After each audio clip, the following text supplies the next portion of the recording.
WhatsApp, Telegram, signal, అరట్టి వంటి communication యాప్స్కు కేంద్రం కీలక ఆదేశాలు జారీ చేసింది. డివైజ్లో సిమ్ కార్డు ఉంటేనే యాప్ పనిచేసేలా చూడాలని డిపార్ట్మెంట్ ఆఫ్ టెలికమ్యూనికేషన్స్ ఆదేశించింది. సైబర్ సెక్యూరిటీ సవరణ నిబంధనల మేరకు యాప్ ఆధారిత కమ్యూనికేషన్ సేవలందించే సంస్థలకు డాట్ ఈ మేరకు సూచించింది.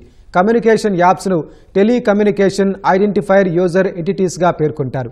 ఆయా సంస్థలు తమ సేవలను తదుపరి 90 రోజుల్లో సిమ్ కార్డుతో అనుసంధానమయ్యేలా చూసుకోవాలి.